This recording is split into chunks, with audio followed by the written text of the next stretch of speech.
நம்ம சேனலை ஃபஸ்ட் டைமாக பார்க்குறீங்க அப்படின்னா ப்ளீஸ் ஃப்ரெண்ட்ஸ் சப்ஸ்கிரைப் பண்ணிவிட்டு பக்கத்தில் இருக்க பெல் சிம்பிளையும் கிளிக் பண்ணிக்கோங்க. அதில் ஆளுங்கிற ஆப்ஷனை கிளிக் பண்ணிக்கோங்க. அப்போ தான் நான் போடுற வீடியோஸ் எல்லாம் உங்கள் மொபைலுக்கு நோட்டிஃபை ஆகும்.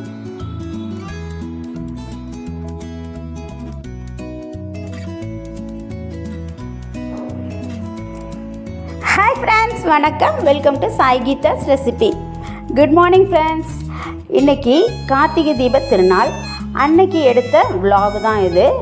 அன்றைக்கி டே ஃபுல்லாக நான் எப்படி ஸ்பெண்ட் பண்ணேன், என்ன மாதிரியான ஒர்க் பண்ணேன் அப்படிங்கிறதையும், எங்கள் வீட்டில் எப்படி விளக்குகளில் ஏற்றி செலிப்ரேட் பண்ணோம் அப்படிங்கிறதையும் தான் இந்த விலாகில் நம்ம பார்க்க போகிறோம். ஃபஸ்ட்டு நம்ம டீ குடிச்சிடுவோம். மார்னிங் எந்திரிச்சதுனால கொஞ்சம் டீ குடிச்சிட்டு பிரிஸ்காக ஆரம்பிப்போம் அப்படிங்கிறதுனால நான் டீ போட்டுட்டேன். எனக்கும் என்னோடய ஹஸ்பண்டுக்கு தான் போட்டிருக்கேன். பசங்கள்லாம் தூங்கிட்டு இருக்காங்க. ஸோ இதை நான் குடிச்சிட்டு என்னோடய ஒர்க்கை ஸ்டார்ட் பண்ண போகிறேன். பூஜை ரூமை க்ளீன் பண்ணிவிட்டு இன்றைக்கி தேவையான விளக்குகளையும் பூஜைக்கு தேவையான பொருட்களையும் அப்போ பிரசாதத்துக்கு தேவையான அந்த பிளேட்ஸு எல்லாத்தையும் எடுத்துகிட்டு வந்துட்டேன். நம்ம ஃபஸ்ட்டு இதை நம்ம விளக்கி வச்சுட்டோம் அப்படின்னாவே நமக்கு நம்மளோட வேலையில் 20% வந்து குறைஞ்சிடும். நான் எப்பயுமே முந்தின நாளே விளக்கி வச்சுடுவேன். பட் கோல்டு காஃப் இருந்ததுனால என்னால் அந்த வேலையை வந்து இன்றைக்கி மார்னிங் செய்ய வேண்டியதாக நிர்பந்தம் ஆயிடுச்சு. நம்ம இதை எல்லாத்தையும் நம்ம க்ளீன் பண்ணிவிடுவோம்.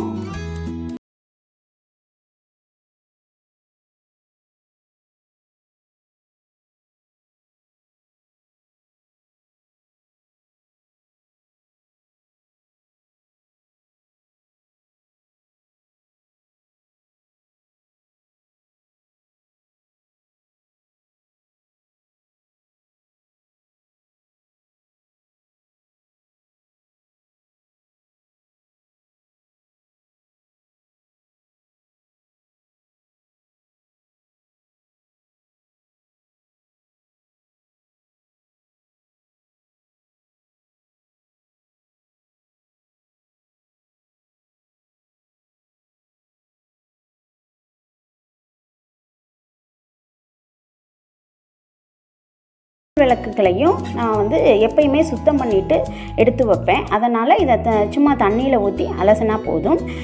எல்லா விளக்குகளையும் நல்லா சுத்தமாக விளக்கிட்டு ஒரு காஞ்ச டவல் வச்சு தொடச்சிருவேன். அப்போ தான் அந்த புட்டு புட்டாக வராமல் நமக்கு க்ளீனாக கிடைக்கும். அதுபோல் அகல் விளக்குகளையும் தண்ணி இல்லாமல் தொடச்சி ரெடி பண்ணிவிட்டேன். அப்புறம் கவுண்டர் டாப் ஃபுல்லாக க்ளீன் பண்ணிவிட்டு அடுப்புக்கெல்லாம் மஞ்சள் குங்குமம் வச்சு ரெடி பண்ணியாச்சு. இப்போ பசங்களும் எந்திரிச்சு வந்துட்டாங்க. பால் வந்துருச்சு, காய்ச்சி வச்சுட்டேன். அவங்களே கூட்டி துடைக்க ஹெல்ப் பண்ணுறேன்னு சொன்னாங்க. பட் ஓகே, அதுகளும் செஞ்சோம்னா நம்மளோட வேலை வந்து இன்னும் குறையும் இல்லைங்களா? அதனால் பசங்க கூட்டிடுச்சுங்க. ஒரு பாப்பா துடைச்சாங்க. அப்புறம் வந்துட்டு கொஞ்சம் வேலை எனக்கு கம்மியாகிடுச்சு இவங்க பண்ணதுனால.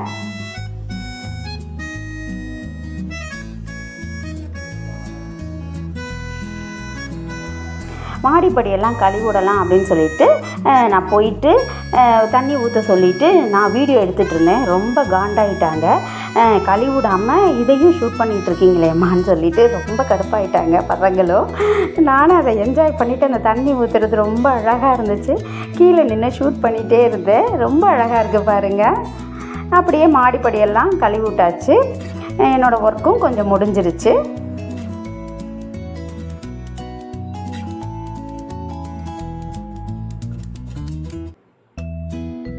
ரொம்ப அழகாக தண்ணி வர்றதை பார்த்து நான் ரசிச்சுக்கிட்டு இருந்தேன். அவங்கெல்லாம் ரொம்ப என்னை திட்டிக்கிட்டே இருந்தாங்க. இப்போ பூஸ்ட்டு குடிச்சிருவோம் அப்படின்ட்டு பசங்களே எந்திரிச்சதுலேருந்து ஒன்றும் குடிக்கலை. எனக்கும் ரொம்ப டயர்டாகிடுச்சு. திரும்பி வந்து எனக்கு பாப்பாங்க 2 பேர்த்துக்கும் பூஸ்ட் ரெடி பண்ணுறேன். பால் வந்து காய்ச்சின பால் தானே ஆல்ரெடி, அதனால் ஹீட் பண்ணிவிட்டு பூஸ்ட் ரெடி பண்ணிட்டேன். எங்கள் வீட்டில் எப்படின்னா விளக்கு ஏற்றின பிறகு தான் நாங்கள் சாப்பாடு சாப்பிடுவோம். அதனால் காலையில் பசங்க வந்து சாப்பிட்லன்றுச்சுங்க. அதனால் மதியான டிஃபன், நைட்டு நமக்கு சாப்பாடு தான். ஸோ பூஸ்ட்டு குடிச்சிட்டு டிஃபன் வேலையையும் சாப்பாடையும் நம்ம செஞ்சுருவோம் அப்படிங்கிறதுனால பூஸ்ட்டை குடிச்சிட்டு நான் ஆரம்பிச்சிட்டேன். இது காய்கறியெல்லாம் எடுத்து வச்சாச்சு. முருங்கைக்காய் சாம்பார், புடலங்காய் வந்து பொரியல், உருளைக்கிழங்கு வறுவல், சின்ன வெங்காயமும் கேப்சிகமும் சாம்பாரில் சேர்த்துக்கலாம். புளி வந்து ரசத்துக்கும் நம்ம சாம்பாருக்கும் ஊற வச்சுருக்கேன். அப்புறம் பருப்பு அலம்பிட்டு அதையும் ரெடி பண்ணி வச்சுருக்கேன். இப்போ நம்ம குக்கரில் பருப்பை வேக வச்சுக்கிட்டு டிஃபன் வேலையையும் நைட்டுக்கு தேவையான சமையலையும் முடிச்சிடலாம் அப்படிங்கிறதுனால உருளைக்கிழங்க இட்லி பாத்திரத்துலேயே வேக வச்சுட்டு இட்லியையும் ஊற்றிட்டேன்.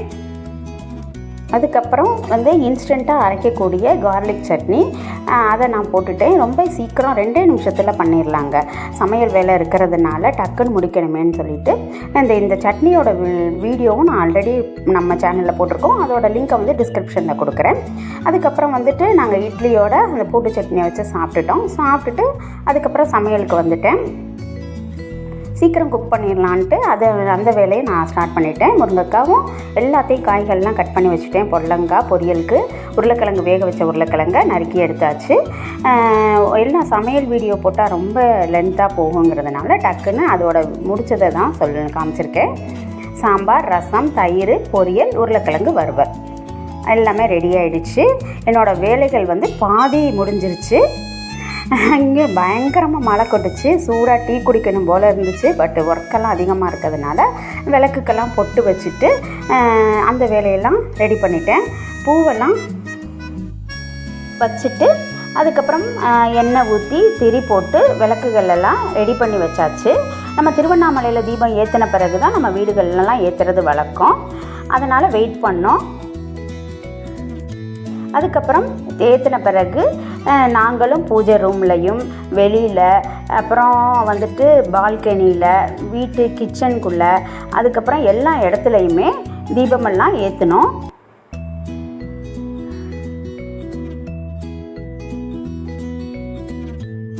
அப்புறம் பசங்களோட ரூமில் ஒரு சின்ன பிளேஸ் பூஜா ரூம் மாதிரி அவங்களும் செட் பண்ணி வச்சுருக்காங்க. அவங்களும் அந்த இடத்துக்கு விளக்கு வேணும்னு கேட்டுட்டு அதையும் க்ளீன் பண்ணி அழகாக வச்சுருந்தாங்க. ரொம்ப சூப்பராக இருந்துச்சு பார்க்கவே. அதே மாதிரி நாங்கள் பூஜைக்கு பிரசாதம் ரெடி பண்ணிடுவோம். நம்ம கார்த்திகை பொரி எப்பவும் செய்வோம் இல்லைங்களா, அதுதான் வெல்லம் கரைஞ்ச பிறகு அதுக்கப்புறம் அந்த வெள்ளை கரைச்சலை வடிகட்டிட்டு அதுக்கப்புறம் அடுப்பில் வச்சு கொதிக்க விடணும். இதுக்கு பாகுபதம்லாம் தேவையில்லை, ஏன்னா அப்படியே கிளறி தான் வைக்க போகிறேன். அதனால் அந்த கார்த்திகை பொரியை போட்டுட்டு தேங்காய், ஏலக்காய் பொடி, சுக்கு பொடி எல்லாத்தையும் போட்டு மிக்ஸ் பண்ணிவிட்டு அதுக்கப்புறம் பிரசாதம் ரெடி பண்ணிவிட்டேன். அதுக்கப்புறம் பூஜை பண்ணணும். எங்கள் வீட்டில் பூஜை ரூம்லேயே நம்ம நிறைய விளக்கு இருக்கிறதுனால ரொம்ப தேஜஸாக ரொம்ப பார்க்கவே ரொம்ப கண்ணுக்கு ரொம்ப ஒளிமயமாக தெரிஞ்சிச்சு. ரொம்ப அழகாகவும் இருந்துச்சு. நாங்கள் இப்படி தான் நாங்கள் பூஜையெல்லாம் முடித்தோம் அன்னைக்கு.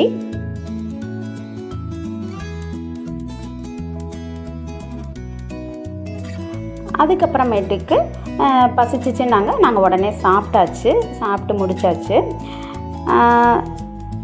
இப்படி தான் ஃப்ரெண்ட்ஸ் நாங்கள் இந்த டே ஃபுல்லாக நாங்கள் ஸ்பெண்ட் பண்ணோம்.